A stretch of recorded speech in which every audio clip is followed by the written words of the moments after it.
Galera, sejam bem-vindos a mais uma aula aqui no LAC Concursos. Eu sou o professor João Kleber e estarei ministrando a disciplina de Informática Básica para vocês. Bom, na aula passada a gente conceituou a terminologia de hardware, né? Qual que é a importância para o funcionamento do computador. Na aula de hoje nós iremos abordar sobre o conceito de software, né? Bom, o que seria software, galera? Software nada mais é do que toda a parte lógica do computador. É tudo aquilo que você pode ver, mas não pode tocar. Diferentemente da parte de hardware, que é tudo aquilo que você pode ver e pode tocar, o software é tudo a parte lógica, né? Uma analogia bem tranquila para vocês entenderem sobre questão de concurso público. O hardware seria toda a máquina em si. O software seria toda a parte abstrata, é como se fosse o pensamento. O corpo humano a gente não tem os nossos órgãos a gente pode tocar, né? Já vamos supor que o software seria a alma do corpo humano. Nós não podemos tocar na nossa alma, mas a gente sabe que a gente tem, né? Então a gente tem um pouco de conceito do hardware e do software. Bom, partindo da parte de software, você precisa entender que nós trabalhamos com licenciamento. Professor João Kleber, o que seria licenciamento? Licenciamento nada mais é do que a forma que você possa utilizar esse software. Independente se for um sistema operacional, se for um aplicativo, todo e qualquer tipo de programa tem um tipo de licenciamento. E aqui nós iremos abordar todos os tipos que existem. O primeiro tipo seria o software livre, o segundo, copyleft, o terceiro, software proprietário e o último, open source, também chamado de código aberto. Então, nós temos 4 tipos de licenciamento. Traduzindo, nós temos 4 tipos de uso de um software, correto? Bom, vamos ao primeiro. O primeiro seria software livre. Software livre, ele nasceu da ideia de liberdade, né? Professor João Kleber, o que seria essa ideia de liberdade? Os cientistas naquela época, da década de 80 para a década de 90, eles tinham propósito que todas as pessoas elas poderiam ser livres, elas poderiam utilizar, elas poderiam distribuir, elas poderiam estudar. Então, para que você consiga entender a ideia de software livre, eu quero que vocês gravem 4 verbos. Professor, quais são esses verbos? Executar, estudar, redistribuir e aperfeiçoar. O que seria isso? Você tem a liberdade de executar o aplicativo. Você tem a liberdade de estudar o programa em si. Você tem a liberdade de distribuir, de compartilhar esse software com outras pessoas. E você também pode ter a liberdade de aperfeiçoá-lo. Poxa vida, eu vi que esse software poderia ser mais intuitivo, mais atrativo, mais atraente. Bom, você pode melhorar e fazer todos os outros verbos, que seria executar, estudar, redistribuir e aperfeiçoar. Então a ideia de software livre seria o que? Você pega um software, você utiliza da forma que achar necessário, você pode se adaptar, você pode personalizar ele e você pode também redistribuir, você pode compartilhar para outras pessoas. Tudo isso, né, da forma que você achar necessário. Tem uma coisa que é interessante a gente colocar no software livre, que é o seguinte. Vamos pegar o caso do Linux. O Linux é um software livre? Sim, o Linux é um software livre. Todo mundo tem ideia que software livre, né, tem o mesmo conceito de software freeware que vocês vão ver lá na frente. É diferente, porque é o seguinte, hoje nós trabalhamos com pessoas, né? Infelizmente, tem pessoas que não têm boas intenções, né? Tem pessoas que agem ilicitamente, né? Então, o que acontece? A ideia do software livre é uma comunidade de programadores, né? Qual que é a ideia em si? Pessoas que têm o mesmo objetivo para melhorar o software em si. Só que acontece, existem pessoas que não vão utilizar esse software que você pegou e melhorar, eles querem denegrir a imagem, né? Ou eles podem colocar algum tipo de vírus, ou, por exemplo, eles podem repassar para outra pessoa de maneira errônea, enfim. Então existe uma comunidade por trás do software livre, que eles vão verificar se você está realmente fazendo coisas boas ou você está fazendo coisas ruins. Por exemplo, eu peguei um software Linux e eu quero criar uma nova versão, que a gente chama na informática de distro. Eu quero criar uma distro chamada LAC Linux, né? Eu posso criar, professor João Kleber? Claro que pode, só que tem um porém. Você vai pegar o código-fonte porque você tem o poder de executar, de estudar, de redistribuir e tem o poder de aperfeiçoar. Por exemplo, você encontra o código-fonte do Linux em qualquer parte da web, né? Peguei o código-fonte do Linux, melhorei, coloquei as imagens que eu achei necessário, deixei mais atrativo, deixei mais leve, né? E aí o que acontece? Eu posso já compartilhar? Não.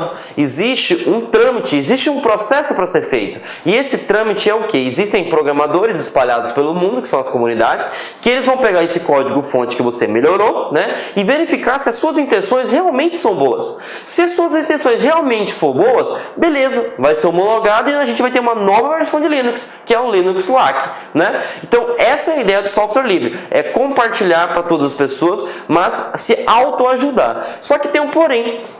Para que existam essas pessoas trabalhando por trás para verificação, validação desse sistema, existe um custo, gente. O cara tem demanda de tempo, a pessoa tem que ter equipamento, a pessoa tem uma série de quesitos que precisam ser mensurados, né? Ser medidos. Então isso demanda tempo. Para que isso possa acontecer, eu preciso arcar com essa comunidade. E como que seria, por exemplo, como seria esse tipo de trabalho, podemos dizer assim? É o seguinte, por exemplo, você baixou o Linux da internet, você não vai pagar nada, correto? Você pode utilizar, estudar, fazer o que você quiser. Agora vamos supor, você quer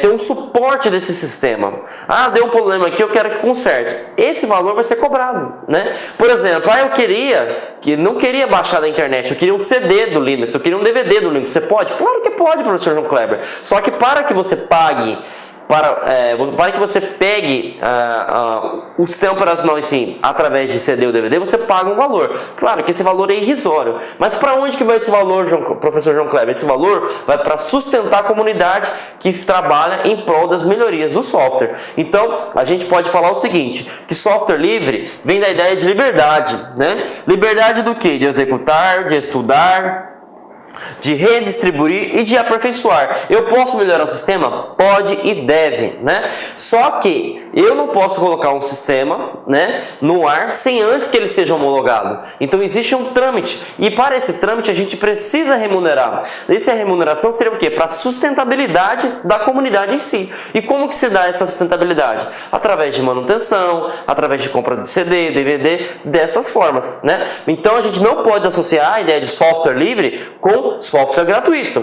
Às vezes a gente tem que cobrar para que a comunidade consiga sobreviver. Mas a ideia central é liberdade. Tranquilo? Entendemos o conceito de software livre. Vamos para alguns exemplos. Como eu citei anteriormente, como a gente ia desenvolver um software Linux LAC, nós temos o Linux, nós temos o GIMP. Para quem não conhece o GIMP, é um programa de manipulação de imagens, né? E nós temos o nosso navegador, Google Chrome também, que é baseado em software livre. Bom, entendemos o conceito, entendemos os exemplos e vamos para o próximo tipo de licenciamento. Copyleft. Copyleft, ele surgiu da ideia de corporate, né? De corporação. Só que a ideia dele é fazer uma alusão, né? Como que seria essa alusão? Em vez de ter os direitos privativos, a gente vai ter os direitos o quê? Livres. Como assim livres? Vamos pegar a ideia que eu citei anteriormente, que a gente vai desenvolver um software, um sistema operacional, né, chamado Linux LAC, né? O que acontece? Eu peguei o software Linux base, né, na internet, gratuitamente, porque ele é um software livre, melhorei esse sistema, né, deixei ele mais atrativo, deixei ele mais leve, deixei ele rodando em celular, em tablet, enfim. E o que acontece? Essas melhorias que eu implementei no sistema operacional, eu vou cobrar, porque eu demandei tempo, né? Porque eu tive um gasto, eu tive que fazer muito estudo. Então, a ideia de copyleft seria para quê? Para você não poder cobrar pelas melhorias que tu fez. Então, o que seria o copyleft? Do jeito que você pegou, você tem que compartilhar. Se você pegou gratuito, mesmo que você faça qualquer tipo de alteração benéfica, né? Porque tem que ser benéfica para ser homologada, você não pode cobrar pela sua melhoria. Então, do jeito que você pega, você tem que compartilhar. Então, a ideia de copyleft é o seguinte, do jeito que a pessoa pega o sistema, independente se for o sistema operacional, se for um aplicativo, ela tem que compartilhar da mesma forma que pegou, beleza? Então, essa que é a ideia de copyleft, que faz uma alusão de copyright, né? Então, do jeito que pegou, você tem que compartilhar. Não interessa se você não fez ou não fez nenhum, se você fez ou não fez nenhuma alteração. Se você fez uma alteração, você vai ajudar outras pessoas, né? Vai deixar o software mais dinâmico, mais rápido e atraente. Só que você não pode cobrar por ele, até porque você pegou um software já pronto gratuitamente, agora você que fez uma pequena melhoria e quer cobrar, não é justo também, né? Então essa que é a ideia de copyleft, né? E aí a gente vem a ideia de freeware, né? Freeware significa o quê? Uso gratuito, somente o uso. Você não tem acesso ao sistema em si, você não pode implementar uma melhoria. Quer ver um exemplo bem prático? Android, né? O Android ele tem uma versão que você não... Perdão. Logo depois corta essa parte. Bom, copyleft, então a gente viu que a ideia é do que? Do jeito que você pegou a licença, você tem que... Copyleft, então... Concluindo então, galera, copyleft vem da ideia do que? Do jeito que você pegou o software, você tem que compartilhar esse software. Se você pegou ele gratuito, mesmo que você faça qualquer tipo de alteração, ele tem que ser compartilhado gratuitamente. Então, essa que é a ideia. Bom, vamos para o próximo. O próximo seria freeware. O freeware significa o que, professor João Kleber? Uso gratuito, somente uso gratuito. Exemplo disso, WhatsApp. Você só pode utilizar o WhatsApp. Você não pode, por exemplo, compartilhar o WhatsApp. Você não pode alterar o código-fonte. Você não pode deixar ele mais atraente, né? Mesmo que vocês tenham algumas configurações para personalizar, a ideia central é que você, do jeito que pegou, você vai utilizar ele, conforme as regras de uso. Então, o freeware seria o que? Você não paga, mas você tem que seguir as regras impostas pelo software em si. Então, somente o uso seria gratuito. Você não pode fazer mais nada do que isso. Beleza? Vamos adiante. Software proprietário. O que é um software proprietário? Software proprietário também, em questão de concurso público, cai como o seguinte: comercial, né? O que seria? Você só pode utilizar mediante pagamento. Se você não fez o pagamento, né? Bom, o que seria software proprietário, né? Também chamado de software comercial. Você só pode utilizá-lo mediante pagamento. Se você não pagou, você não pode utilizar, tá? Então, exemplos práticos disso: Windows, Photoshop, Adobe. Então, se você não pagou, você não pode utilizar. E aí entra um tipo de licença dentro do software proprietário. Normalmente, esse tipo de licença, que é chamado de shareware, né? O shareware, né? Ele te limita um tempo, por exemplo, 30 dias você pode utilizar todas as funcionalidades do sistema. A partir de 30 dias você vai ter que pagar para utilizar. Existem outras metodologias também, que é o seguinte: ele te libera por infinito tempo, né? Não tem uma contagem de dias, só que você só utiliza recursos básicos. Para que você consiga utilizar recursos avançados, você tem que pagar pela licença. Então esse é o tipo de licença que é o shareware, né? Que limita ou por tempo ou por funcionalidades o uso do software em si. Bom, e aí nós vamos para o último tipo de licença, que seria o open source, também chamado de código aberto. Muitas pessoas confundem open source, né? Vamos chamar de código aberto para ficar mais fácil em português, né? Com software livre. Gente, software livre é a liberdade de tudo, né?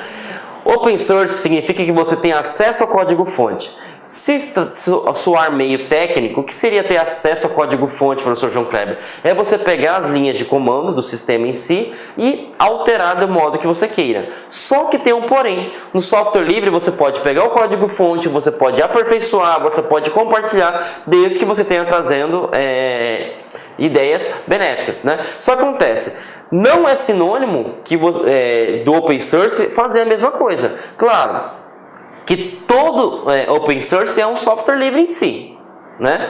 Alguns utilizam, sim. Por exemplo, o Linux é um open source? Porque você tem acesso ao código-fonte, né? Só que existem algumas empresas que você só pode ver o código-fonte, mas você não pode, por exemplo, alterar. Então, uma coisa que eu quero que vocês gravem é o seguinte, ó: o desenvolvedor, ele determina quais são as condições de uso. Então, por exemplo, você pode ter acesso ao código-fonte, mas você não pode fazer um aperfeiçoamento. Então, é algo que está... Bom, então, pessoal, no open source, o desenvolvedor...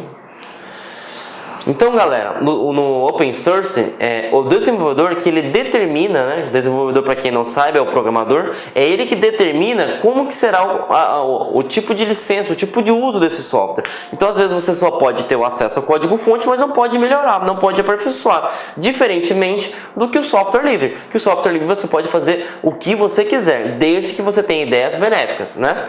Bom, e essa é a diferença crucial, né? Praticamente essencial do Open Source para o software livre. Então nós vimos os 4 tipos de licença, nós vimos que a licença de software livre é a questão da liberdade, você pode estudar, você pode aperfeiçoar, você pode compartilhar, né? E você pode distribuir, né? A ideia de software comercial, né, ou o proprietário, a ideia é que você só pode utilizar mediante pagamento. Nós tivemos também a licença de freeware, que é o que? Somente para uso gratuito. Nós temos, por último, o open source, o código aberto, que muitas vezes as pessoas colocam em questão de concurso público para confundir vocês. Então a gente tem que saber interpretar. Todo software livre é código aberto? Sim, mas nem todo código aberto é software livre. Por que nem todo código aberto é software livre? Porque quem determina o uso do sistema em si é o desenvolvedor, é quem fabricou, é quem desenvolveu o sistema. Só que você vai ter acesso ao código-fonte, que é um requisito do software livre. Então, fiquem espertos, porque isso cai em concurso público e muito. Beleza? Bom, entendemos o tipo de licença, que seria o que seria licença, né, galera? Licença é a forma que você utiliza o software. Agora a gente precisa entender que existem 2 tipos de sistema. Nós temos os sistemas operacionais e nós temos os sistemas aplicativos, tá? Bom, o que seria um sistema operacional? Um sistema operacional, isso é dica de concurso público, não é somente um sistema, são vários sistemas, é um conjunto de softwares que permite gerenciar a máquina, gerenciar o hardware, que seria o computador, e fazer a interação entre homem e máquina. Então, as 2 funções cruciais do sistema operacional é gerenciar o hardware, né, que seria toda a parte física do computador, e gerenciar os aplicativos, que seriam os softwares também, e fazer a interação entre o homem e o computador. Para que vocês entendam o que eu acabei de falar para vocês, eu trouxe para vocês essa imagem, que mostra certinho como que é o funcionamento de um sistema operacional.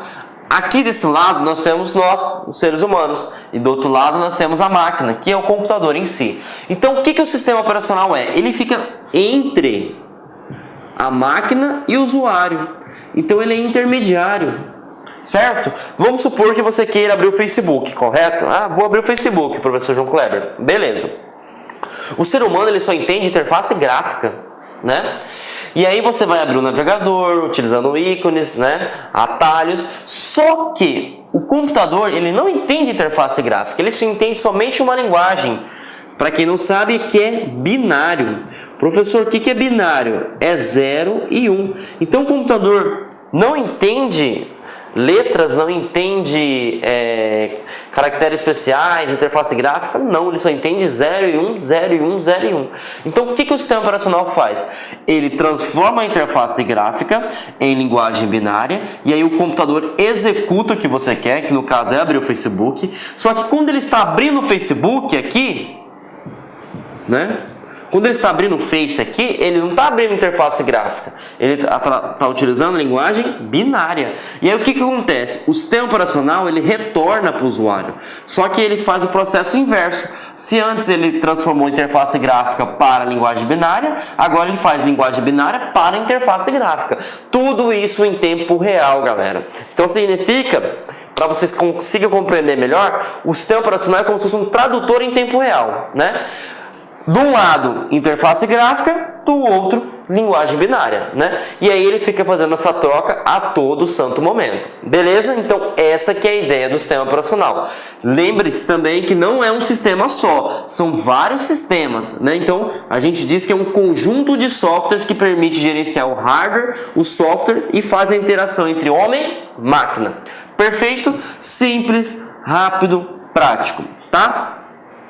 Entendemos o conceito de sistema operacional e entendemos também que existem vários tipos de sistema operacional, né? Eu vou trazer para vocês os 3 que são mais solicitados em questão de concurso público, tá? Quais são os três? Windows, Macintosh e Linux, tá? Windows, ele é um software proprietário. Vimos na aula passada, né, no bloco passado, que o que seria um software proprietário. Olá, meus amigos, minhas amigas. Sou o professor Luiz Antônio Carvalho, com muito prazer, muita satisfação. Estou aqui para fazer um convite muito especial para você que está estudando para o BRB 2019. Nós aqui da Lá Concursos, nós preparamos um super curso online para vocês, um curso online pré-edital. Claro que assim que o edital for publicado, nós iremos lançar o pós-edital, e você matriculado no pré-edital, você pode ter certeza que você vai receber todos os upgrades a custo zero aqui na LAC Concursos, tá? Mas claro que você tem que estar dentro do seu prazo de acesso. Então, nós aqui da LAC Concursos, nós temos aí um curso aí super competitivo para o BRB, tá certo? O concurso esse que já foi autorizado, encargo escriturário, investimento apenas 10 parcelas de R$30, e você tem um prazo de acesso durante 120 dias, né? Nesse prazo de acesso, você poderá assistir quantas vezes quiser e quantas vezes desejar. Tudo bem, meus amigos? Então aí faço o convite para vocês. Essa aula no YouTube são apenas aulas demonstrativas para você conhecer aí a qualidade dos nossos serviços. E digo para vocês que lá no site você vai assistir o final dessa videoaula e, claro, muitas outras videoaulas, porque nós fizemos uma playlist aí bastante pequena para vocês. Bacana? Forte abraço, fique com Deus e espero vocês aqui na Lá Concurso. Fui, tchau! Clique lá.